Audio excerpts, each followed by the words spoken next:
Bingo Blitz rules. If your bingo has ads in it, That's not a bingo. if it doesn't have the coolest tournaments, mini games, and the most breathtaking design, Nope, not a bingo. if your bingo moment makes you feel so excited that you just want to burst in joy and scream out loud, bingo! Sorry, so you're playing... Bingo Blitz? Now that's a bingo.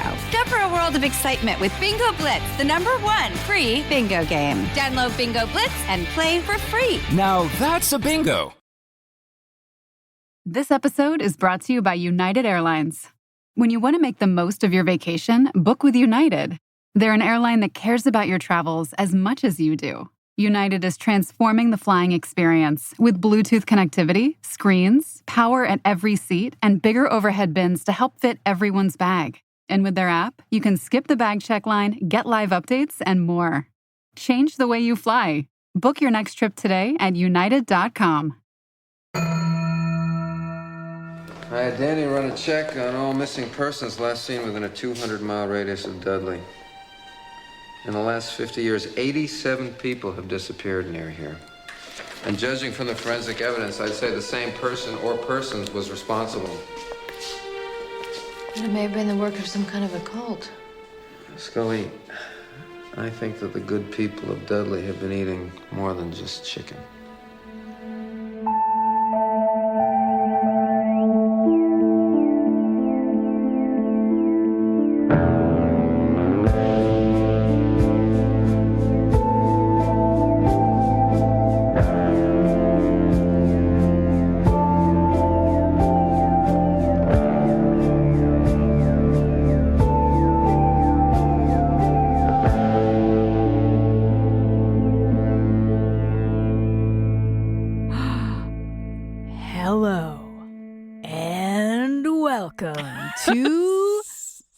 Spooky. The eX-Files. That's the eX-Files. A buffering rewatch adventure where we are watching and discussing every episode of the eX-Files one by one, spoiler-free, while eating snacks of an undetermined origin. We don't have to pod out here, you know. It's not like you're still in high school. I'm Jenny Owen Youngs, ex-wife of Kristin Russo, and I grew up watching the eX-Files. Wow, you fucking creep. I'm Kristin Russo, ex-wife of Jenny Owen Youngs, and you know, this is not a goose chase, Jenny. This is a chicken chase. Of my favorite kind. Yeah, your favorite and mine.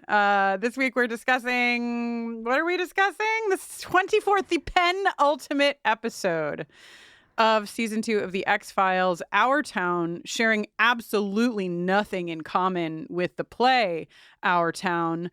And this is the 48th episode that I have watched. Wow. For a nice even 49 by the end of season 2. That's an insane. That could be like 5 seasons of another show. I know. I've only ever seen 48. And I'm learning to really love all that is the eX-Files, even when they bring me back to a meat processing plant. Yeah, so sorry about all of the processing.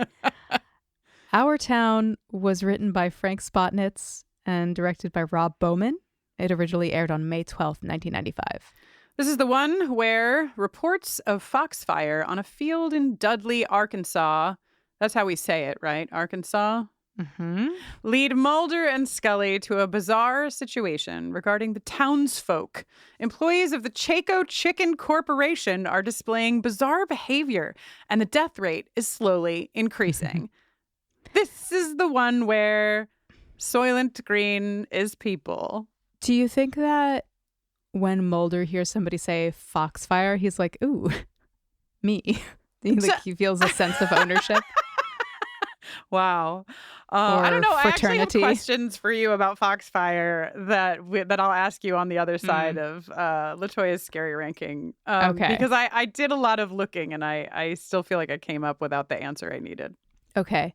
Special agent and producer LaToya Ferguson's scary ranking for this episode is 1 out of 5 outsiders we have to deal with. She writes, as I've noted before, white panic, playing on white people's fears, usually of Black or African people, or the things that come from Black or African people, doesn't hit for me. And that's what this is. This cannibalism story and threat here comes from something quote, tribal, unlike, say, a Hannibal Lecter story, which I would find far more unsettling and scary. And honestly, to those who do get scared by this, I'd ask that you question yourself as to why. I mean, the reveal of the photo of Chaco, Jaule tribe, New Guinea, 1944, or as the transcript calls it, a photo of Chaco with, quote, some island natives, leads to the music cue of the old standby, tribal pan flute. Not to be confused with the other old standby, Oriental pan flute. Also, on a micro level, I spent a good portion of this episode cheering on the very fact that they killed and ate that old creep, George Kearns, yay, which really didn't help me get in the right mood for this episode. And I found the Doris Kearns performance a bit too hysterical to even get a little bit into her fear. Yeah. Well said. I thought it would be good to talk just a little bit about cannibalism at the top of the episode, and I'm sure that we'll get a little more nuanced, of course, as we go through. But Jenny, we're covering a few shows. You know, we recently finished our coverage of Fallout. We just began our coverage of the second season of Yellow Jackets. We're covering the X-Files, and I feel personally that I cannot get away from cannibalism. There's cannibalism everywhere I turn. Plus, there's that human flesh of the month subscription I signed you up for Christmas last year. You know, we do themed seasons for our patrons. Right now, we're in Smug Bitch Autumn, where we're watching Yellow Jackets. And what's next? Eat your friends to survive the winter? Exactly. I was like, should we do some kind of cannibalism themed winter? I mean, winter seems like the peak, you know, fall you get Halloween and whatever. Winter you definitely like lean into your cannibalism lattes over your pumpkin spice lattes, I think. So LaToya in her larger production notes wrote of her disappointment that neither Soylent Green nor the episode of The Twilight Zone, To Serve Man, was referenced or mentioned. I've never seen. Have you seen this episode of The Twilight Zone, To Serve Man? 100,000 years ago. I have not really. I don't really know much of The Twilight Zone. But just thinking about like Soylent Green and this episode that I would really love to watch of The Twilight Zone, and the many, many, many other things that deal in cannibalism, generally speaking, I thought it could be a fun theme. Is it weird to use the word "fun" for the theme? I don't know. Tasty. Delicious, succulent, a delicious theme. But all that to say, you know, part of what LaToya is talking about and what Mac, you know, in Mac's notes for this episode, she specifically said the unspoken aspect of the horror in this episode is that the problem isn't that there are cannibals, it's that it's the nice white people who are the cannibals. Cannibalism so often, although I will say this is not the case in Fallout or in Yellow Jackets, but so much of the media that we see from years past that deal with cannibalism, Hannibal Lecter maybe being a standalone, references this idea that like civilized, in hard quotes, people, read as white people, would never. But black folks, brown folks, folks who live in other faraway places that we don't understand, they would do something like this, and this connection to like an animalistic behavior. And civilized people would be fascinated by it, and perhaps, maybe if they spend time with these folks, would pick up these kind of practices, but never more than that. And obviously, that's just rooted in, oh my gosh, how wonderful we can play the jingle, because it's just rooted in white supremacy. You know what that sounds like to me? White supremacy. Woven in not so subtly, white supremacy. Open your eyes and that's where you'll find it. Crush that white supremacy. And honestly, based on my limited research, Jenny, I think white people are more obsessed with cannibalism than anybody else. I think the white person doth protest too much. You know what I'm saying? Yeah. LaToya and Mac's points well put and triply noted.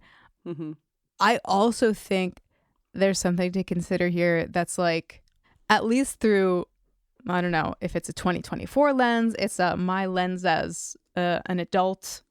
I don't know, like the lens of somebody who's been watching a lot of Yellow Jackets lately. Like the idea of looking at a story like Yellow Jackets where a group of people is lost in the wilderness and they are doing their best to survive, and they are grappling with these sort of moral questions and these questions of survival and like what can you live with, is a lot more interesting than we eat this flesh and do this ritual to remain eternally young. Yeah. I mean, I would say a little more relatable, though. I mean, there is a part would of love me to remain that eternally would young, of like course. To remain eternally young. I'm sorry. I wish I was somebody who could say that I would love to lean into aging happily and joyfully, but, I'm not doing that, so... But yeah, I agree. And I think that, just for the record, and I think it's probably self-evident since I just pitched an idea of theming our winter watches around cannibalism. Like, I am really fascinated by, like, what we do with this. And Yellow Jackets, and this is an X-Files podcast, so I'll stop with my Yellow Jackets in a moment. But Yellow Jackets is so fascinating, too, because it's sort of like, it starts in this survival place, but then we're seeing these characters and how it's impacted them. And I'm just thinking of a recent scene we watched with adult Shauna and her like instincts and her needs and things like that are rooted in this place. And, Jenny probably knows more than anyone else that I love to explore the wilder side of being a human as much as possible. I find it very fascinating. So thumbs up for cannibalism plots from Kristin Russo. Thumbs down from racist origin stories from Kristin Russo and I think everyone else here in this podcast. Yeah. All right. All that having been said, now that we've covered that, there couldn't be anything else that is morally repugnant in this episode. Oh, wait. A man and a woman are driving down a road in a car. They pull over. They're beside the woods. And dude says, we don't have to be out here. It's not like you're still in high school. I have questions that I will ask at a later time. Uh-huh. But yeah, throw up a little in my mouth. Paula, runs out into the woods and is all like, follow me. He has some kind of like convulsion and takes some pills before he follows her, trips, falls, and then encounters the mask. TM. Copyright LaToya Ferguson named this character. yes, LaToya's referred to it as the mask. And he gets axed. Yeah. I don't know if I'm going to just be the tree standing alone in the woods over here, but it just seems so impractical to me at this point to fuck in the woods. Like, it just seems like something that really felt like, oh, how exciting and fun as like a younger person. And now I'm like, that just feels, I would really like a bed, at very bugs, right. Bugs, dampness. Yeah. I don't really, I think I'm good. And I don't, write into hello@bufferincast.com if you are over the age of 40 and think fucking in the woods sounds like a great time. Maybe there are enjoy ways. Reading those emails, Kristin. Yeah, I mean, listen, if you have a tent or something, but just like on the ground, no thank you. He did bring a blanket, I will say. She doesn't want anyone to see them. I don't know. I'd rather be uncomfortable in the car. Anyway, yes, we go to the credits. Yeah, and then cut to 10 weeks later. Did you say that we see a lot of lights coming through the woods right before the credits? So there's this like, you see that there's sort of a crowd of folks coming through the darkness before the credits. Wait, do we see folks or do we just see lights? We just see lights. I guess they could be floating lights held by ghosts. No one knows. Not yet, anyway. Then we go to the credits and we return to Home Sweet Home, the J. Edgar Hoover building. Jenny, cannibalism is a theme in our watches, and so are wild goose chases. This is the second or third time. I think this is the third goose chase we've encountered. We've been chasing so many geese lately. The podcast that we're making. Scully wonders why the people who didn't see this foxfire, didn't just call Oprah. Okay, so let me tell you, because you may have like the better answer, but let me tell you what I found from Foxfire, okay? Obviously a film starring Angelina Jolie. That's the first place. Based on a book by Joe Carol Oates. Okay, great. That was really our personalities, like just split right there, like our reference choices. Foxfire is a scientific term. It's also called fairy fire and chimpanzee fire. I don't know why, but it's a bioluminescence created by... Yes, I love bioluminescence. Jenny channeling her inner Fox Mulder here. It's created by some species of fungi present in decaying wood. And, you know, there's a lot more science here. The bluish green glow is attributed to luciferase. I don't know if I'm saying that right, which emits light as it reacts with luciferin. And it's this phenomenon. The source was determined in 1823, but the phenomenon has been known since ancient times. People actually used it as a source of light, Jenny. It was used to illuminate the needles on the barometer and the compass of Turtle, which was an early submarine. Whoa. Yeah, and usually it's a pretty like dim light, but it can be bright enough to, quote, read by, according to this wiki article. So this is really fucking cool, but also definitely not what they're referring to. The oldest recorded documentation of Foxfire is from 382 BC by no less a writer and thinker than Aristotle. Oh, wow. Yeah. And Aristotle was like, yo, this is like light. It makes light, but it's cold when you touch it, not hot. What the fuck, you know? So this is very cool, but not what they're talking about. And then I also found that in Japanese mythology, Foxfire, and I'm so sorry that I don't know the pronunciation for this, kitsune. In manga, this is, I think, a form of character. And so... but that also is not what they're referring to. So, Jenny, I don't know if you found the Foxfire. It's not Joyce Carol Oates. It's not Angelina Jolie. It's not manga. It's not mushrooms or fungi. Sorry that I just referred to all fungi as mushrooms. So do you know what they're referring to? I don't. They say swamp gas as like something that the Foxfire is being like that's being mistaken for Foxfire, right? Yeah. It's not like they're using it interchangeably. I think this is one of those classic X-Files situations where they found a word that they like that doesn't mean what they mean, and they are just using it anyway. Okay, great. You know what I mean? Yeah, like, yeah. I mean, it's a fun word. No one can deny that Foxfire is a fun word. But if you know more about what maybe specifically they're referring to, because I'm sure, you know, there are like myths and legends and stories that maybe are then tied back to this actual scientific bioluminescence scenario, or like the sheriff, I think, is saying, you know, swamp gas or whatever, natural things, scientific things that were given magical attributes by folks. I mean, swamp gas. What a natural phenomenon in which phosphine and methane rising from decaying organic matter ignite, creating globes of blue flame. Fucking cool. That's so sick. It just doesn't sound like anything that we would need to call Oprah about in any of these cases. You know what I'm saying? Like, and Scully, the scientist, the medical doctor, I feel should understand that there is like really cool shit that nature actually does. That it's, I don't know. It feels a little disconnected, but we could spend all day there, and we're not going to. We're not, because Mulder has a tape, a very special tape he wants to show Scully.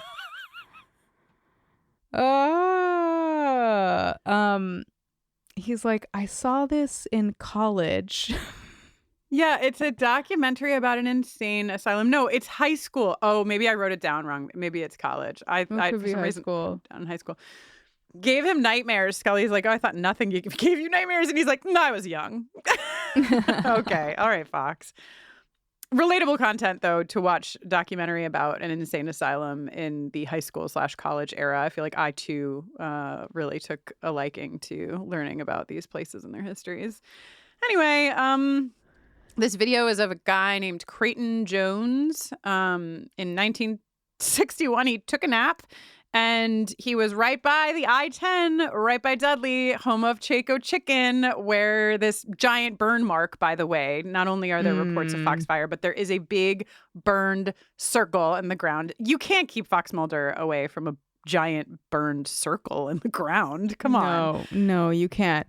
Okay, he's found 3 days later. This is Creighton, who took a nap and woke up. I mean, and he was so deranged. Three days later, he had to be committed, and they found his car on the I-10 right in the middle of Dudley, Arkansas, home of Chaco Chicken. Now, this gets us, this and the previous info gets us to Dudley, Arkansas, home of Chaco Chicken. But by the time, having seen the whole episode now, Kristin, what do you think? What is the significance of Creighton Jones? It's weird because he says, the fire demons took me away, Creighton Jones in this film. They wanted their pound of flesh. They cannot kill you. Don't let them kill you. That is no way to get to heaven.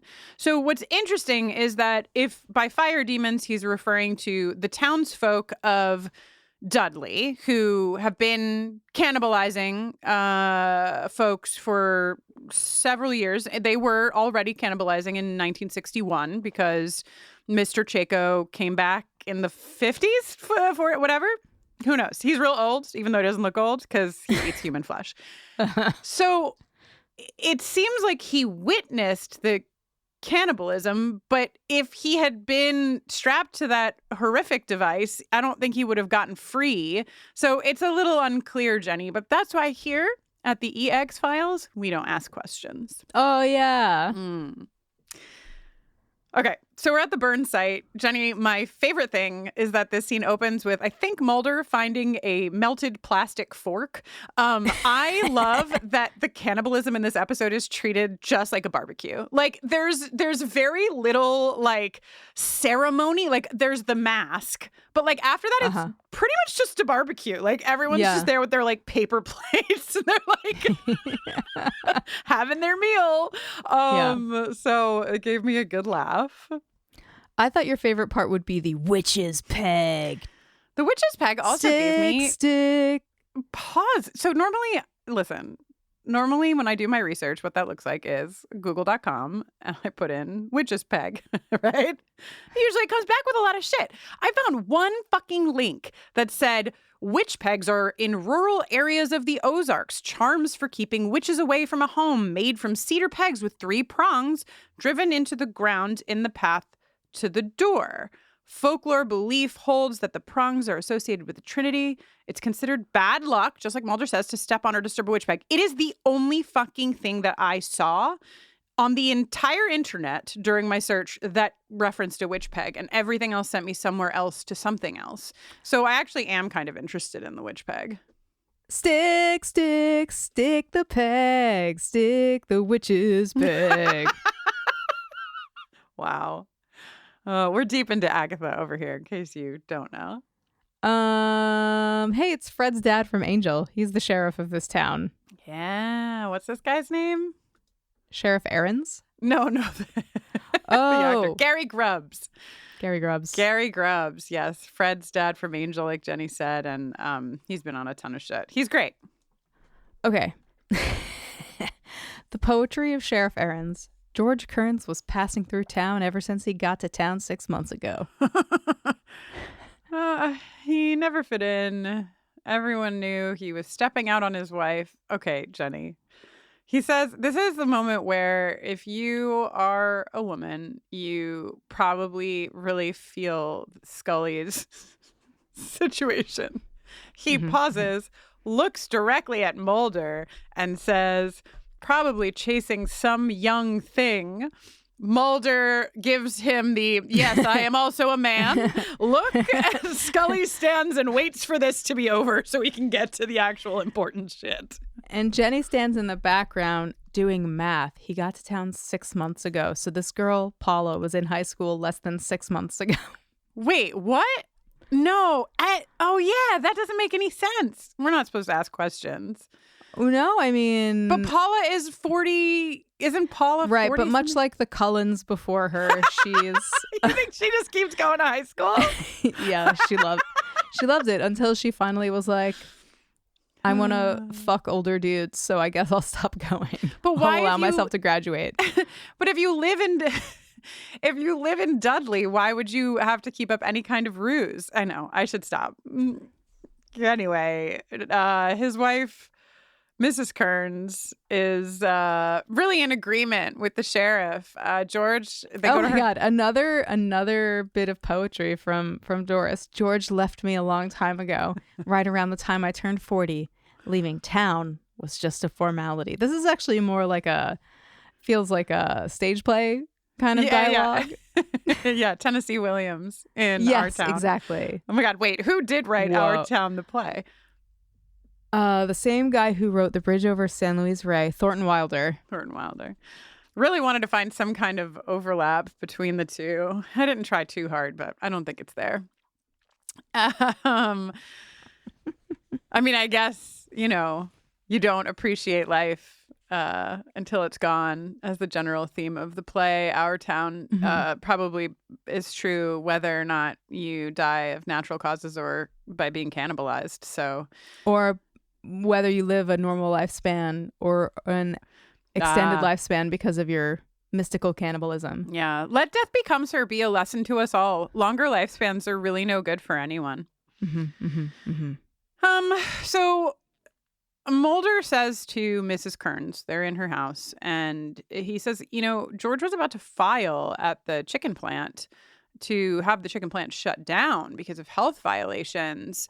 Mrs. Kearns is like, I don't know anything about that. The best part of being a housewife in a time when, women were believed to be not as smart as men. We're past that now, obviously. Is you could just be like, we don't talk about business. my little brain, it's too small for all that. Kay, I've told you never to ask me about my affairs. And she listen, my opinion is that Doris does a fairly good job of lying, since we know by the end of this episode that Doris ate her husband and was like, yeah, take him, eat him, let's go. She does a pretty good job of answering this question about have there been any weird phone calls? She's like, well, yeah, there were hangups, but I just assumed it was one of his ex-girlfriends. If Doris wants to have a conversation with Shauna from Yellow Jackets, I think that would be great, because I think that Shauna could use a few tips on how to lie to the cops. Yeah. Okay. You ready to go to Chaco Chicken, Jenny? Where they have both good people and good food, not necessarily mutually exclusive.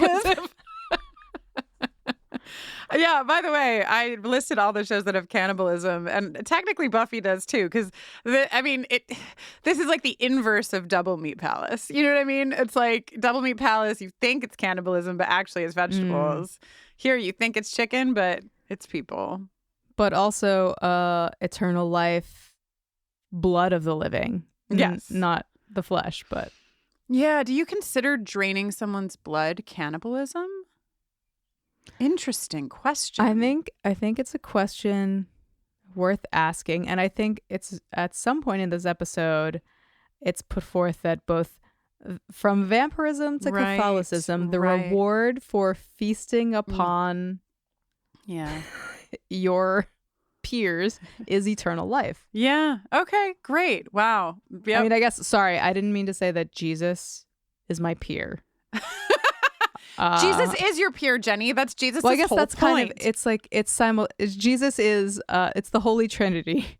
Peer, God, ghost.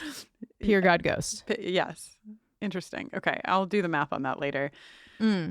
We are not in an actual meat plant this time because of the trauma. Wait. Oh, yes, Jenny. I'm so sorry. Are you going to be mad at me for interrupting you? No. Can I tell you something that I learned about Jesus the other day? A sentence like that honestly makes me want to run in the other direction. But yes, you Jenny Owen Young's I know. I think you'll really appreciate it. If you had showed up at my door, though, I would say no, thank you. Knock, knock, knock. Okay. Forgive me for not remembering which gospel this comes from, but in Jesus' time, right? as is the case if you look through the sort of the history of civilizations in many, many, many cultures throughout history and across the globe, there is a pattern to be observed in which first, divorce is not a thing. Mm-hmm. There is marriage, and that is forever. Then eventually the rules will sort of modulate, and men will be able to divorce their wives, and they'll have to like give a reason from a set, narrow list of reasons. And then men will be able to divorce their wives just cause. And then eventually women will be able to divorce their husbands. Wow. Okay. That's sort of like the progress. Right. That makes sense. Yep. In the time and place that Jesus was alive, men could divorce their wives by, petitioning officially, right? And also, at this time, men were incapable of committing adultery. Adultery was, by definition, something that would happen when a married woman slept with any other man besides her husband. Okay. A married man could sleep with a married woman, and only one of them would have committed adultery. The married woman. Exactly. Got it. Because men rule, women rule, as we all know. Exactly. That's the Bible verse that isn't printed. Right. So I think that Jesus is being asked in this portion of whichever gospel about men petitioning for divorce and if that's chill. And Jesus says, anyone who divorces his wife and marries another woman commits adultery. And all of these dudes' heads explode because they're like, a man commit adultery? Question mark feminist? Jesus said. Oh, we love feminist Jesus. Yeah. I feel like the way that it was explained to me was a lot more powerful and articulate, but I guess that's just what you get when I try to recount anything ever. I loved it. I had a great time. I'm glad I didn't turn you away from my doorstep. My number one move, if like the Church of Latter-day Saints or whatever comes to my door and they're like, do you want to know about Jesus? Is that lately I just say, well, I'm gay, and so I'd love to know what you think he thinks about that. And then usually there's a difficult moment, and then I'm like, thank you so much, bye. Try it, you'll like it. You don't even have to be gay to use it. I Kristin Russo, queer person, permit you to say you are queer simply to find out what Jesus thinks about it and help yourself get out of a conversation. Or you could do what many folks around the country do and just hide. Love to hide. Also, I feel like their answer, whomever they are, will give you a pretty quick read on what exactly is going on. If Jesus believed that men in his time could commit adultery, he probably was on the right side of history. Yeah, he definitely was like sex workers' rights. Jesus, famously a chiller, and loved hanging with the riffraff and the alt kids. Hell yeah. Okay, back to this chicken plant, sorry somehow got us to Jesus and the gospel. You never know where you're going to go in a podcast at Buffering a Rewatch Adventure. Okay, so this is not a meat plant. I mean, it is for us, but it is not because in whatever that episode was, the red sweater museum. Red wedding. Red museum. Not Red Wedding. Yeah, they learned their lesson in Red Museum. Museum. And not the song Red by Jordan Catalano either. Red Museum. They learned their lesson. They're not going to another meat plant. But that doesn't help me, Kristin Russo, the viewer, because I really can't tell the fucking difference between being in the actual meat plant in Red Museum and being in this chicken plant, because I just see a bunch of chicken bodies on like little skewers, and those are chickens. So no thank you. I wish I wasn't seeing them. Paula is not doing great. it is hard for me to watch Paula because she is doing so poorly. She's like sweating. She's trying to go through the motions. It is not working for her. She takes a pill also, just like George had taken a pill. And then Mulder and Scully arrive and they have questions for Jess Harold. Enter Jess Harold, the guy that runs Chaco Chicken. He's also really good at lying. Everybody's pretty good at lying in this town, honestly. Maybe if you've been killing and eating your fellow man for decades upon decades, I guess you get practiced. Yeah. He's like, yeah, George was just an outlier. Like, it's not really a big thing. We've got 3 other inspectors here. They all give us top marks. Paula, meanwhile, super chill, thinks one of the chickens is George's head, takes George's head off of the line and throws it on the floor. And of course, it's simply a chicken. And the guy next to her, I feel, is not concerned enough. He's like, you good? She's like, yeah, fine. He's like, great, let's keep working. I just didn't like the way this one chicken was looking at me. I wrote in my notes, Jenny, Mulder and Scully arrive to ask questions. Scully continues to ask questions. Mulder is sniffing around for more Fiji mermaids. He's just like immediately distracted. He's like, what if not we involved. put a fishtail on one of these chickens? He sees the feed grinder. So this is like somehow a dig also on chickens. What's that? A feed grinder? Chickens feed on chickens? I throw up again in my mouth. Yeah. It seems like everything is on the up and up in Dudley. So let's hear what Scully and Mulder have to say to each other inside the Chaco Chicken plant.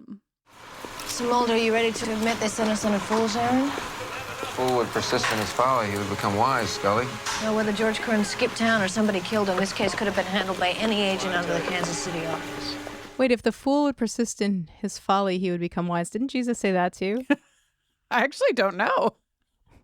Sounds like Shakespeare to me, but... Yeah, no. It definitely sounds more forsoothy than biblical. Uh-oh. Paula has a knife, and she has it to Jess's throat. And everybody's like, oh, God, there's another crisis. Scully's like, it's fine. Just tell us what you want. And she's like, I want to eat more people. She doesn't say that. She doesn't say anything because Sheriff Aarons shoots her, even though Scully's trying to de-escalate. She falls into the feed grinder. No. And everyone just watches. Yep. The next scene is that she's apparently unmarred, and has like her corpse has been pulled out of the feed grinder. But I just feel like everyone was way too casual about watching her sink and become submerged. Because what if she hadn't died? They're just watching her sink. I had the same note. It seems like someone would try to get her out to see if she's still alive. Yeah, or just to prevent her from being drowned. Or covered in chicken feed. This was what I was talking about to LaToya when I was like, you asked for somebody to fall in a vat of something and now you're going to get that and you're going to hate it. LaToya notably was absolutely fine with this because for LaToya, the horror... completely unimpressed. Unimpressed, yeah. Because I mean, she does have a reason. In her mind, if you fall into a vat, it's going to be boiling acid from like comic books, generally. So the chicken feed... And she thinks that chicken feed is fine. Yeah. Yeah, I can't wait for our new activity at future proms. Take a bath in chicken feed. LaToya's favorite. Yeah, chicken feed wrestling. It's like mud wrestling, but in chicken feed. Now that's something sexy. I could see Faith doing. Ew! Don't put Faith and chicken feed together in my mind. I mean, she wrestles alligators. Okay, Dr. Randolph. Can we call him Dr. Randy? Dr. Randy, Chaco Chicken's in-house physician, reveals that George Kearns and Paula each had similar symptoms, and he prescribed codeine for both, and he is not qualified to offer any kind of psychological analysis, nor is he empowered to authorize an autopsy. They'll have to speak with Grandpa Chaco. Scully is like... Wait. Somebody died. We can't go yet. Hold up. Somebody died. Okay. I know I said Dr. I wasn't Scully. impressed, but now I am. And there's a dead body, and it calls to me. Yeah. Right. And Grandpa Chaco, just to be clear, is Paula's grandfather. This is why Dr. Randy can't authorize the autopsy, because he's also her legal guardian. She's like 40-something, so also a lot of questions But there. also, she was in high school only 6 months ago. Americans take about 20,000 breaths a day and spend an average of 90% of their time indoors. Get outside, you guys. But when you're inside, you should know that the indoor air that we breathe can be up to 100 times more polluted than outdoor air, according to the EPA. Indoor air pollutants can cause respiratory symptoms like sneezing and congestion, a scratchy throat, and even more serious health problems like lung and heart disease. Jenny, what are we going to do? Fear not, Kristin. Introducing Air Doctor, the air purifier that filters out 99.99% of dangerous contaminants, so your lungs don't have to. This includes allergens, pollen, pet dander, dust mites, mold spores, and even bacteria and viruses. Okay, great. Thank God, because really the first part of that had me very worried. I know. Air Doctor comes with a 30-day money-back guarantee. So if you don't love it, you just send it back for a refund minus the shipping. You just head to airdoctorpro.com and use promo code eX-Files Rewatch. That's with the E. eX-Files Rewatch. You'll get up to $300 off of their air purifiers. Exclusive to podcast customers, you'll also receive a free 3-year warranty on any unit, which is an additional $84 value. Lock this special offer by going to airdoctorpro.com and use promo code EXFILESREWATCH. That's X-Files Rewatch. For many businesses, the holiday season can be both an exciting and stressful time. With so many balls in the air, one thing you definitely want to know you can rely on is how you're selling your products. And with Shopify, you can rest easy knowing it's the home of the #1 checkout on the planet. Nobody does selling better than Shopify. And when it comes to successful brands like Aloe, Allbirds, or Skims, an often overlooked secret is all the things that go on behind the scenes that make selling, and for shoppers, buying, simple. For millions of businesses, if you take a peek behind that curtain, you'll see that Shopify is what makes it all possible. Shop Pay boosts conversions up to 50%, so that's more happy customers and way more sales going. It's true all the time, but especially this time of year, your commerce platform better be ready to sell wherever your customers are scrolling or strolling, on the web, in your store, in their feed, and everywhere in between. Businesses that sell more sell on Shopify. Upgrade your business and get the same checkout we use for Realm merch with Shopify. Sign up for your $1 per month trial period at shopify.com/realm, all lowercase. Go to shopify.com/realm to upgrade your selling today. Shopify.com/realm.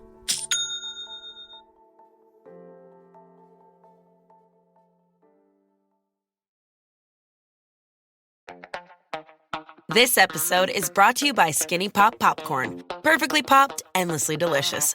Oh, so light and crunchy. Skinny Pop Original Popcorn is the snack you've been searching for. Made with just 3 simple ingredients: popcorn kernels, sunflower oil, and salt. Snacking never felt or tasted so good. Perfectly popped, endlessly delicious. Give yourself permission to snack and pick up Skinny Pop Original Popcorn today. So, the Chaco residence was kind of giving Graceland, in my opinion. Oh, okay. Yeah. The whole Chaco vibe was giving like Colonel Sanders for me. And that is definitely on purpose. Yeah.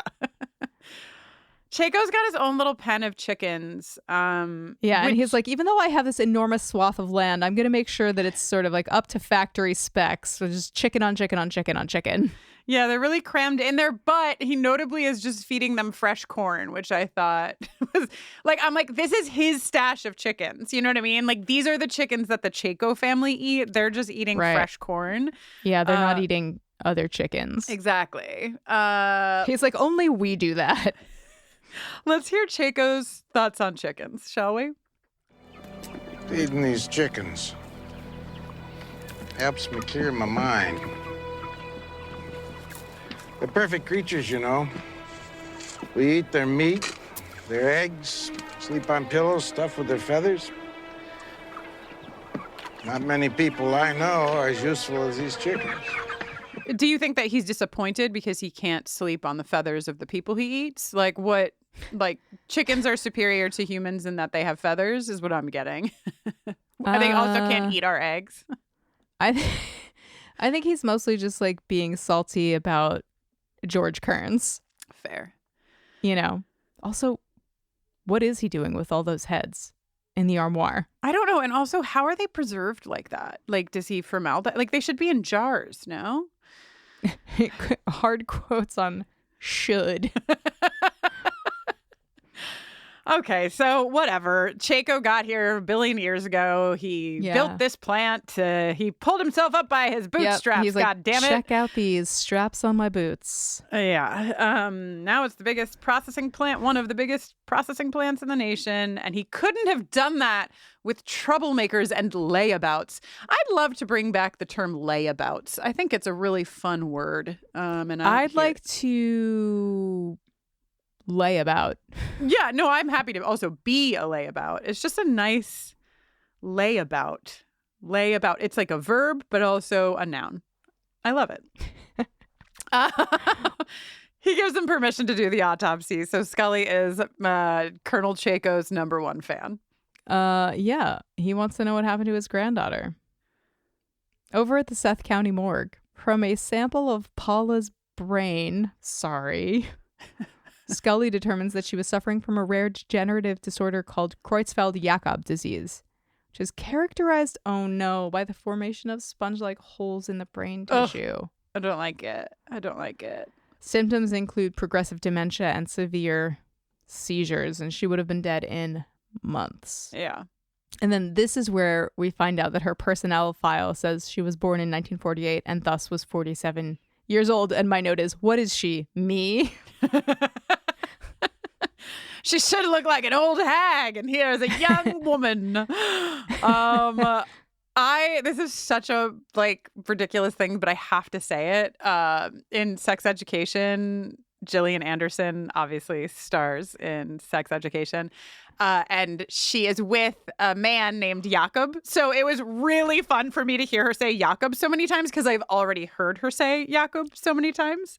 Wow. That's all. Just in case anyone really was having a good time with the Jakob of it all, I wanted to help them feel seen. Fucking Mulder. Who knows, Scully? This could turn out to be even more interesting than Foxfire. He is such a little Jenny, really. Just like twisting, just poking. He's just finding the fun. Time. Finding the fun. Yes, exactly. Oh my gosh. They continue this conversation in the car where they are driven off the road by a chicken truck, which in turn goes into a stream, creek, river. What are we calling this thing? I don't know. River of blood. It's all bloody and gutsy. It's the bloody, gutsy river. And the driver dies because not because he crashed. He had the same he crashed because he had the same symptoms as Paula and so on and so forth, right? And so fucking in the car on the way over, Scully had just said to Mulder, it would be absolutely ludicrous for George and Paula to have had this incredibly rare disease. Like, it's not something that's contagious. Genetically, maybe, but they weren't related to each other. And now here's a third person who had the same fucking symptoms. What is going on? I wish so badly that Scully had a sick theory, Jenny. I have incredible news for you, Kristin. Buckle up. I just came up with a sick theory, Mulder. Ooh, listen. We saw the feed grinders at the plant. What if somebody put George Kearns' body in there? Creutzfeldt-Jakob is a prion disease, which means it could have been passed on to the chickens and in turn anyone who consumed them. So anyone eating chickens out of Dudley would be at risk? Well, it's possible. You know, sometimes in England they'll incinerate cattle to keep them from passing mad cow disease on to people.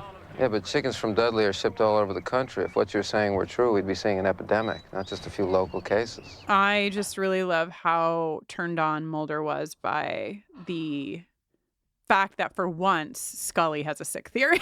He's like, yes, it's working.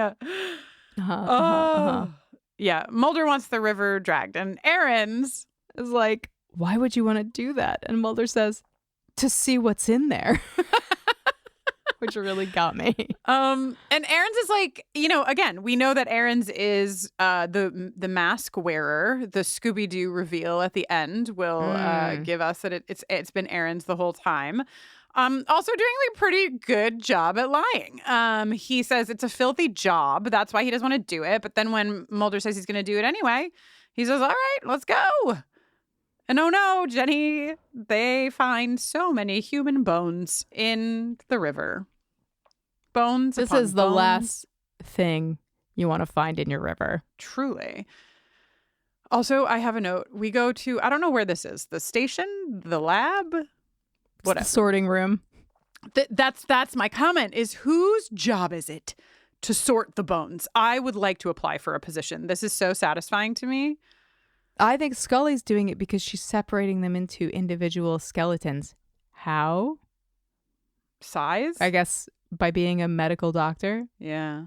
I mean, honestly, I don't want to go to med school, but I would love to, what do you call it? Audit the class where you learn how to sort bones, because it sounds really fun.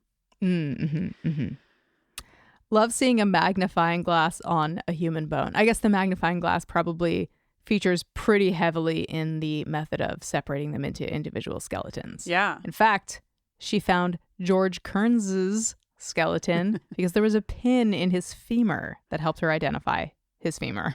Yeah. This made me, my mom recently broke her ankle and she's got like 1 billion screws in it. And I was like, whoa, like her bones could be identified more easily than anyone else's in my family because she's got 1 million screws and like had not put that together before. Jenny, there are no heads. There are no skeleton heads. So that's a little unsettling. I'm sure they just haven't been found yet. I'm sure they're just in there somewhere. Sure. And some of them are 20 to 30 years old. Some of them are more recent. But all of them are smooth as an egg at the ends. Smooth as an egg. Which we think... Did they say why they think that they're smooth in this? Or did I just read why they're smooth? They get smooth by... It's called something. Boiling. Like pot banging. What is it called? I just said from boiling. Yeah, like the ends hit the pot and the boiling and that motion smooths the ends. That's a lot of, like, how long are you boiling them for? And are the bone ends always exposed? Also, why do you have to boil the bones? Yeah, aren't you just putting them on a spit or something? I mean, they were serving like soup at the cannibal barbecue. Oh. But it still doesn't seem like you would be boiling the person for that long. Okay, well, I could actually get behind. I mean, not fully get behind, but just in terms of like, they're already dead. You're already eating their flesh. Why not, much as was just discussed on Yellow Jackets, get the most out of the full package and make some bone broth, and that would be a decent amount of boiling, right? Yeah, we talk about soup a lot in the Buffering Discord. It's a really hot topic, especially we're really in soup season right now, so no gazpacho allowed. No, only hot soup. But I just I've made a lot of chicken stock in my life, and I just can't remember the ends of the bones being that smooth, so I don't know. If you're a bone doctor, Bones is the lady doctor, so write into us. Hello at buffering.com. Oh, yeah. And also, if you're like a soupologist or a broth expert. Could be otherwise known as like a chef, but yes, a soupologist. No, soupologists only, no chefs. Okay, Doris is running around like a chicken with her head cut off. You know what I'm saying? She comes running to the sheriff, and she's like, he says they found George's remains, and she freaks the fuck out.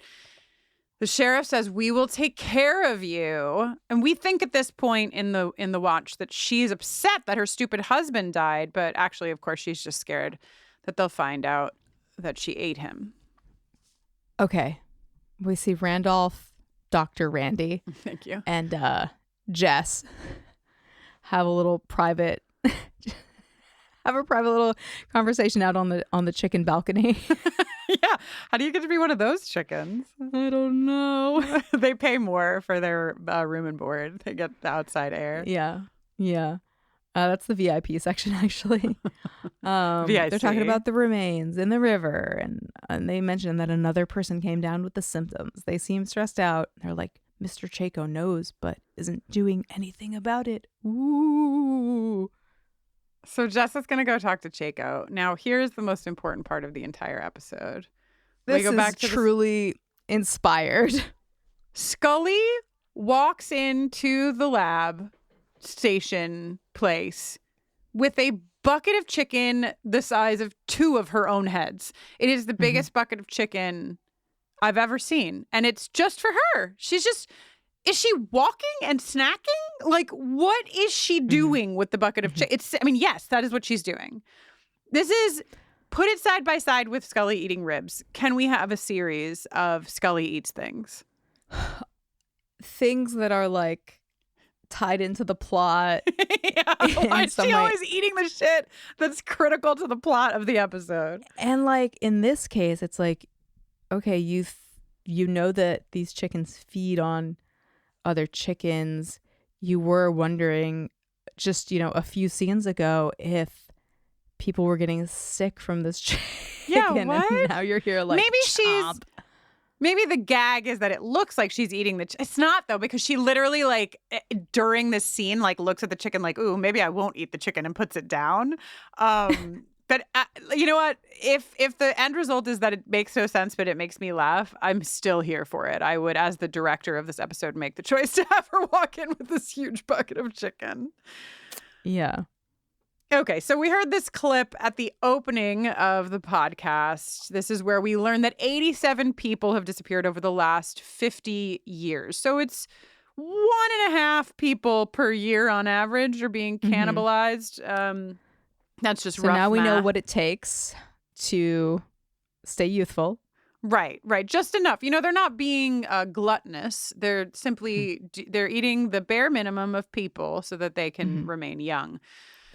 Do you think that it's always an outsider? I mean, it seems like that based on this episode, because this is like, it feels like this is the first time that they've taken, like, quote, one of their own to eat. So I just wonder how they source the 1.5 people per year. Where can you get a person to eat who you won't miss? Out of towners. Oh no, this reminds me of that episode of Angel where they go to the guy sources his victims from the like runaway teen. Yep. Yeah. It's a whole other episode. It's a whole other episode of television. But yeah, I guess they just go to neighboring towns and take folks who have like no family or whatever. Maybe. I'm thinking of Dexter, the serial killer who kills serial killers. Oh, that's very noble. Very generous. I don't think the people of Dudley are only eating quote bad guys. Oh no, they're just eating layabouts. Oh right. They see somebody laying about and they're like, "You're up next, like, buddy." Snatch. Okay, so Scully obviously thinks maybe it's the work of a cult, and Mulder's like, I think that the secret ingredient may be people. This is where you get your from vampirism to Catholicism line, Jenny. The reward for eating flesh has historically been eternal life. Mulder, this is really interesting because Mulder references the Anasazi tribe of New Mexico. Now, this is not at all part of this episode. It is just a name drop, but it will be the title of the finale of the season. So even though normally I would talk about this word in the finale, it's already been dropped here. So I would just like to underline the fact that this word is a white person's, it's a Navajo word, okay? But it is like, it was deployed by a white person to describe ancestral Pueblo people of New Mexico. And, you know, you can Google it and read more about it. I'll put a link in today's show notes, and I'll probably also put this same link in our next episode as well. But from the Indian Pueblo Cultural Center, the term is Navajo. It means, quote, ancient enemy. The Pueblo peoples of New Mexico understandably do not wish to refer to their ancestors in such a disrespectful manner, so the appropriate term to use is ancestral Pueblo or ancestral Puebloan. Again, apologies if I'm not saying that properly. The term was used, like I said, by a white dude in like the late 1800s. And is not a word that is used responsibly in any which way. So it's really fun that the whole entire next episode is called this. And we can unpack that more if and as needed. But it's in this episode, it is simply dropped in here. And then it isn't the ancestral Pueblo people who are given the credit for cannibalism. It's actually the indigenous people of Papua New Guinea. A tribe which we'll talk about it when we get there, but the name of the tribe they use doesn't exist. So we'll talk about it more in a minute. But great job all around. Just great. Yeah. Just A+. Okay, Scully looks at her chicken disgustedly and leaves it behind. And we go back to Chaco's house, Chaco's mansion. Okay, when we arrive at the scene, Chaco's carefully locking up a very intensely, ornately carved armoire or wardrobe or something, cabinet. So Jess shows up to talk to Chaco.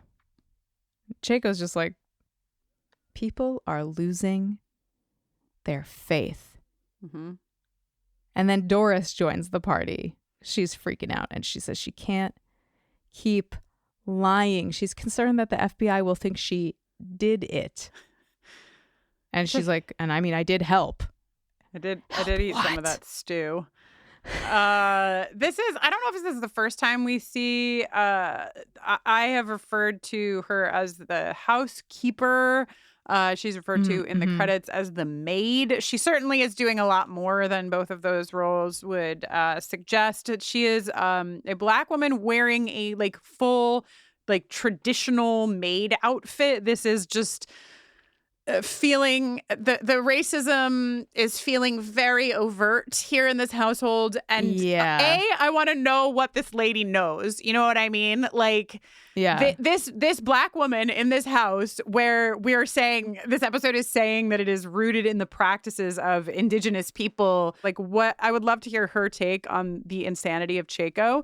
But also it should be noted, and this comes from Mac's notes as well, how this housekeeper, in hard quotes, is treated in this fucking town of white cannibals. There's a lot to unpack there. After Doris pieces out, there's this tension between Jess and Chaco, right? That like starts here. Yep. And Chaco is like very adamant that Doris is one of us. She's part of our town. It's the FBI they should be worried about. The outsiders.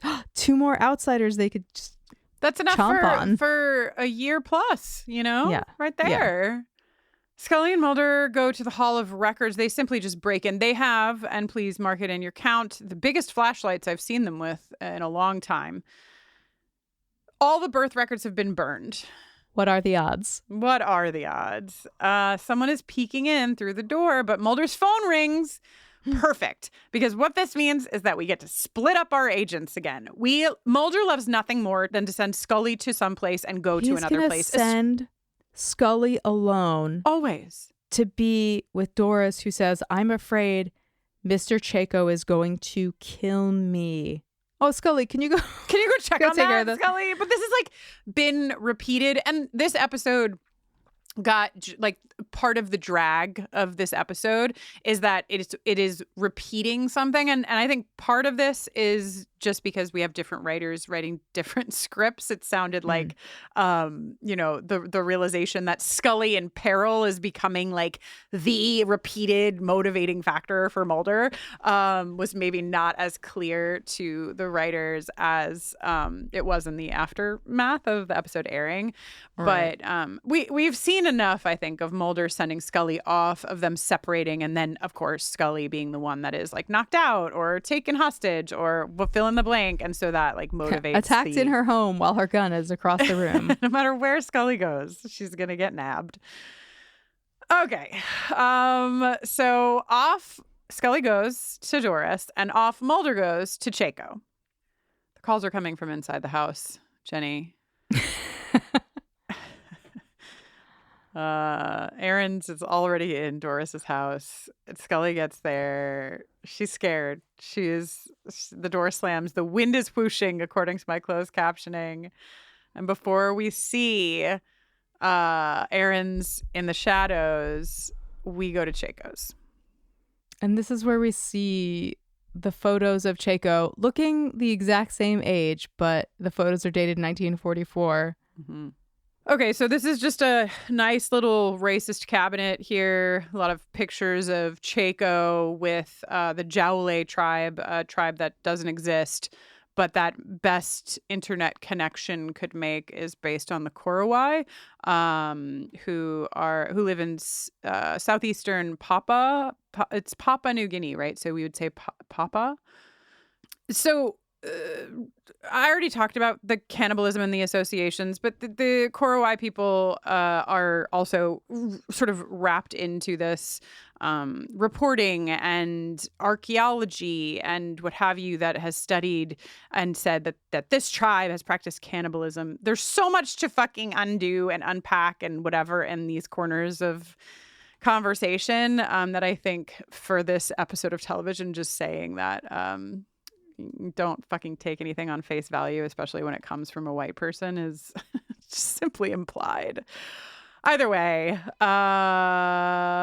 Mulder decides, even though the housekeeper is like, Mr. Chaco can't see you, and no, I don't know what's in that cabinet, and I don't have the key, he busts the lock off the thing. This just... I mean, it's full of heads. It's full of heads. And that's why I don't break the locks off of other people's cabinets. I don't want to encounter a bunch of heads, but it isn't my job to do so. Also, like, shouldn't Mulder, if Mulder walks in and busts open this cabinet and finds a bunch of fucking heads, shouldn't he at least offer to take the housekeeper with him or something? Because he's just leaving her. Okay, he calls Scully. Scully's knocked out. Now, from what I gather, he goes after Scully to save Scully. But he just leaves this woman behind in a house with a cannibal. Well, Chaco's not there. And that's true. Chaco isn't there. Okay, Scully is knocked out. The trademark mask, which I don't even know if we said this, but this is just like a tribal mask that is being deployed for all of the same reasons that the pan flute is being deployed. Mm-hmm. Blah, blah, blah. We go to a field where a fire is burning, making either another... They probably change where they do it. It's probably a new circle. Mm-hmm, mm-hmm. For a person and a half every year, it feels real soon to be having another barbecue. We just had one, but... Well, maybe you do it all at once. Get it all ride it out for a year. It's cannibal season and then... Right, exactly. Okay. Chaco is so pissed. He's like, we had a system. Mm-hmm. It was working beautifully. Doris was one of us, but you didn't listen. Just as like wiping his mouth, which really reminded me of the scene with the ghoul in Fallout where he like wipes his mouth to make the guy think that he's eaten the daughter, except for in this case, Jess actually has eaten Doris. Look at yourselves. He says, look at what you've become. This isn't faith anymore. It's fear. This is an abomination. Scully's mouth is duct taped shut. I feel like Scully's mouth has been taped shut or sealed or like stuffed with some, like way too many times already. We're only in season 2. And her eyes, here's the one reason I can say, okay, go ahead, put duct tape over Scully's mouth. And it is because Gillian Anderson is so incredible at acting with only her eyeballs. She does. Yeah, it's true. She has such a high lift of showing us emotions with only her eyes. And her eyes are saying, oh my fucking God, as the scene is unfolding, because she is at a cannibal barbecue. And she did not RSVP in the affirmative to this barbecue. She does not want to be here. They don't give a shit. And they're like, we're already here. We're already BBQing. We might as well just jam Chaco into the decapitation bracket. And Scully's next. But Mulder, meanwhile, is racing like a bat out of hell towards this field. And he rolls up and shoots the Axeman just in the nick of time. The Axeman. I like that he's the Axeman now. Yeah. In what I think is maybe the funniest thing in the episode, Jess tries to shoot Mulder, gets knocked over, the gun goes flying, he reaches for the gun and someone steps on his hand, and then he is trampled to death by like the 30 people in this field ? Yeah, somehow like the episode is sort of saying Mulder had to save Scully. Chaco was a cannibal, but he had principles, and those are proven by the fact that Jess is now trampled by the cannibals. There's a lot of who knows what we're trying to teach everybody watching the X-Files. Is that clear? Yeah. Best not to take lessons from the X-Files per se, but the one thing that I might have given this a click up on the scary meter for is only Scully in this contraption. It is a thing that I feel very uncomfortable about and hate and don't like. Chaco, okay. Scully, no thank you. I mostly just, I know that, listen, you're an actor, you're signing up to act, but I just can't stand the lift that it has to be Gillian Anderson and giving us this kind of fear. It hurts me. I don't like it. I don't want to see Scully here. I don't want to see Gillian Anderson here. But like you said, Mulder saves the day. A question for you, Jenny. When Mulder gets her out of this contraption, he moves one piece of hair from her face so tenderly.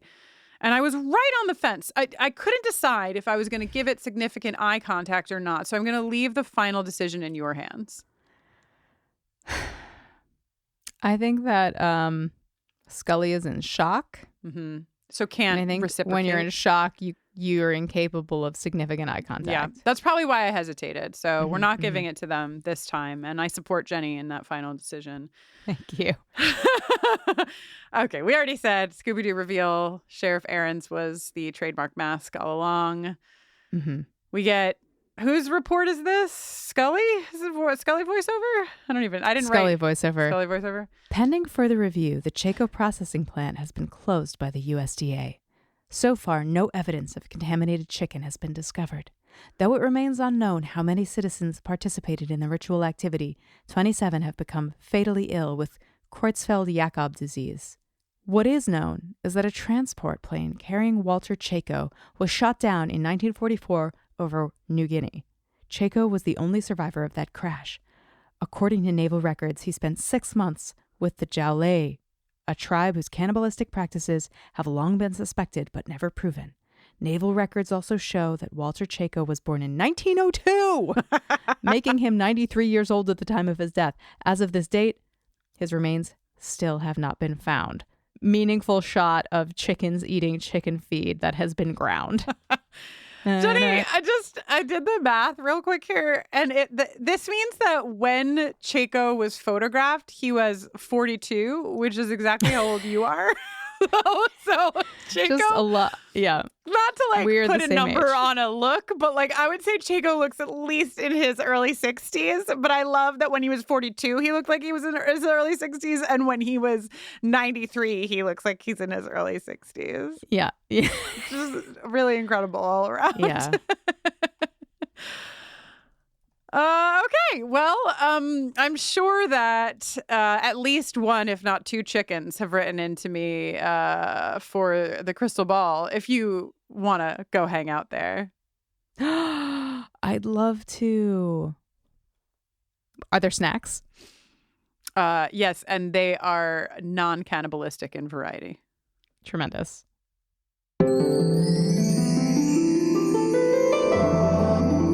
Kristin's crystal ball, she can see it all. What's coming down the pike, I'm sure she'll get it right. Welcome. Whoa, it's purple in here. Welcome to Jenny. Welcome to the chickens. Jenny, this is the penultimate episode of season 2 of the X-Files, both EX and singular X. And so I want to start at the top by saying that I use this space for emails. I use this space for predictions. Sometimes I use it for my crazy pregnancy dreams that you all now know were my crazy pregnancy dreams. A couple of detectives out there were like, I was suspicious when you started dreaming about corn sex workers and Ted Danson, that perhaps there was something afoot. You were right. I was pregnant and I still am. But why I'm bringing this up is because if you're listening to this episode on Wednesday, November 13th, when it drops, and you get the crystal ball and email before like 6 o'clock Eastern time, we can get it into the finale because we're, going to be recording the finale Wednesday evening. So email crystal ball at bufferingcast.com with any questions that you have about predictions that me and the crystal ball have for rolling into season 3, because this is the moment when you can send those in and we can squeak it in right at the buzzer. But I have a couple of very fun emails, Jenny, if you are interested. I love fun emails. Great. So the first one is from our listener Catherine, who truly, like, you had me at hello. You had me at the subject of this email, which was particle accelerators and black holes. I was like, yes, love my job, I said a blanket statement. If you have ever worked with a particle accelerator, I think you're the coolest ever. I stand by that. Catherine doesn't presently work at a particle accelerator, but did an internship as one as an undergraduate. And Catherine wanted us to know that high energy particle accelerators are not as small as the one they show on soft light. The accelerator. Oh, boo! Yeah, boo. Particle accelerator accuracy now. Boo in that sense. Yay in the sense that the actual size of the accelerator that Catherine worked at was the size of a warehouse. But listen to this, Jenny. One of the best known accelerators, CERN, I don't know how to refer to them, is so large that it spans 2 countries, Switzerland and France. Catherine goes on to say, oh my God. Yeah. Catherine goes on to say, you could not generate anything as interesting as a black hole shadow with such a small setup. However, people were concerned that CERN would generate quantum black holes. There's a link. I will put it in the show notes if you want to read more about the concern. As they say on their website, CERN, I've just decided it's CERN at this point. Quote, The observation of such an event would be thrilling in terms of our understanding of the universe and would be perfectly safe. Catherine ends the email, I'm not sure Dr. Banton would agree. Incredible. Thank you for writing in, Catherine. I have a couple more, Jenny. And I'm putting a few in here because someday, very soon, I would really like to do a mailbag episode that is specific to the X-Files because we have so many cool emails that I haven't had the real estate to read, but since we just have this not with all these crazy pregnancy dreams clanging about. I know, it's my fault. And you know what? While we're in the crystal ball, I should also say, we are coming back for season 3. Maybe that was implied by some of the way in which we've spoken in the episode or in the space. But when we returned with Buffering the Vampire Slayer, some of you thought that meant the end to the X-Files. That is not true. We'll be returning in 2025.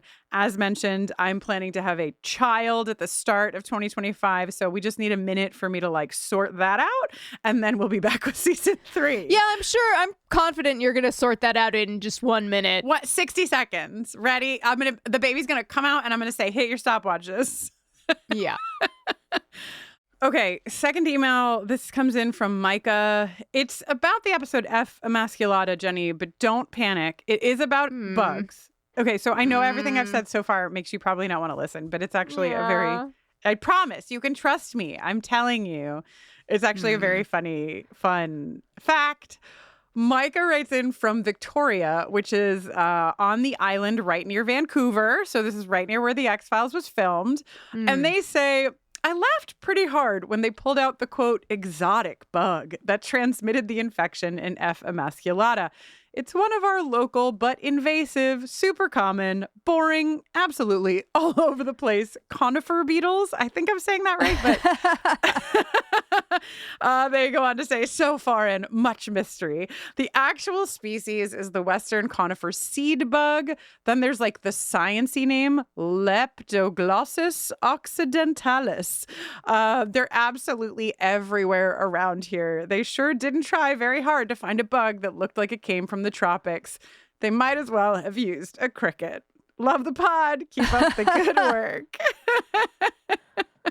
Thank you, Micah. That's very fun. That actually makes me feel better, to be honest with you. It takes some of my horror from that episode away. I love that they're not just phoning it in with Vancouver locations, but also with Vancouver wildlife. Yeah. They just like found a bug on the sidewalk and they were like, this'll do. So I'm not gonna keep reading emails. We're gonna get to the smuggest bitch and we're gonna say goodbye and come back in just a couple of weeks with the finale of season 2, where I'll answer all of your crystal ball questions. But I did want to say that something very fun that happened is that two of our listeners separately wrote in advance of our taping of Our Town. They both identify as big fans, fanatics, if you will, of prion diseases, if I'm saying that right. Yeah. I think that's how you say it. This is the disease that you can get by cannibalizing, I believe, specifically a human brain. But I'm not reading either of their emails because I know that perhaps it's not what everyone here signed up for, was detail on the prion disease and all of the things it can do. I will say that Ariel let us know there's no prion disease that is transmitted by chickens. So chicken eaters, you are safe. Chickens, you are now less safe because of me. I'm so sorry. But I just loved that both Ariel and Gretchen were like, hi, I am obsessed with learning about prion diseases. And here are a million facts that I love and know about prion diseases. I don't know how you can find each other, Gretchen and Ariel, but I hope that you do, because it's just beautiful to me that you both exist in the world. And if and when, I'll say when, we get to the X-Files mailbag episode, I promise to read some of these disgusting, horrifying facts about prion diseases. Yay. Gretchen says, Gretchen's subject is redacted are the real terrifying villain for Our Town. And then when you open the email, it's prion diseases. Okay. Enough about prion diseases, enough about bugs. Never enough, honestly, about black holes and particle accelerators. But I think it's come time for us to name the smuggest bitch of the episode, Jenny. Surely the smuggest bitch is Jess, made even more smug when he devoured the flesh of the second smuggest bitch. Yes. Colonel Sanders. We've never had a smug bitch inside a smug bitch, like the Russian doll of smug bitches. Smug bitch stuck in? Yes! Seasonal. Wow. And I think that we did it. I think that we talked about cannibalism for definitely not the first and definitely not the last time. And I think that we're ready to tell you who we are. And we really should do it quickly just in case anyone decides to cannibalize us before the next episode. Wow. Yeah, definitely want to get this in before that. Honestly, inevitability. I'm Jenny Owen Youngs. And when I'm not watching the X-Files or Buffy or what have you, I'm usually making music. Yesterday, I announced the 2024 edition of my annual holiday live stream, Tidings of Comfort and Joy. You can learn more about that. It's December 10th and snag a ticket at my website, jennyowenyoungs.com. And you can find me on socials at JennyOwenYoungs. Comfort of Tidings and JOY is one of my favorite events of the year, both because I simply love listening to my best friend sing songs, especially around the holidays. But also it's my favorite event to pop into to remind everyone that I am the same age as Jenny. Welcome all to this event. You know, if you didn't want it, you could always do it after my birthday. You always choose to do it before, and That's I true. will celebrate My mistake. accordingly. My name is Kristin Russo. I am usually hanging out with my ex-wife, Jenny Owen Youngs, talking about television. When I'm not, I am often working with and for LGBTQ plus communities. You can learn more about my work at KristinNoeline.com. That's KristinNoeline. Use that spelling to follow me on social media if you so dare. Buffering, a Rewatch Adventure, is on Twitter, Facebook, Instagram, and TikTok at BufferingCast. You can email us at hello@bufferingcast.com or email the Crystal Ball at crystalball@bufferingcast.com. You can support us on Patreon. Poor Jenny needs at least 3 more boxes of tissues. So, you know, if you want to support her need for tissues, and you leave all this nose blowing in. Yeah. Great, No, great. and my need to edit out all of the nose blowing. You know, you can support us there. Save Kristin. We are in the middle of smug bitch autumn, and we are about to watch Heavenly Creatures this Saturday night. Listen, if you are not familiar with Heavenly Creatures, it stars Melanie Lynskey and Kate Winslet. If you're confused about what the hell Smug Bitch Autumn is, it's our Yellow Jackets themed season where we are covering season 2 of Yellow Jackets in a special bonus podcast called Doom Coming. Doom Coming. And we curated a movie watch of 4 movies, each starring one of the Yellow Jackets. So, of course, adult Shauna Melanie Lynskey is in Heavenly Creatures. It's a 1994 film, and the day that we picked to watch it on is the exact day of its 30th anniversary. So, whoa, spooky. Yeah. So, and I'm very excited to rewatch it. I haven't watched it in a long time, but it was formative to me in the mid-90s. So yeah, patreon.com/bufferingcast in case you forgot what we were talking about. This episode was produced by Kristin Russo, Jenny Owen Youngs, and LaToya Ferguson with support from our consultant, Mackenzie McDade. It was edited by John Mark Nelson. And till next time, the status of this X-File is repeatedly rattling against the sides of the boiling pot, little by little polishing its ends. Perfect.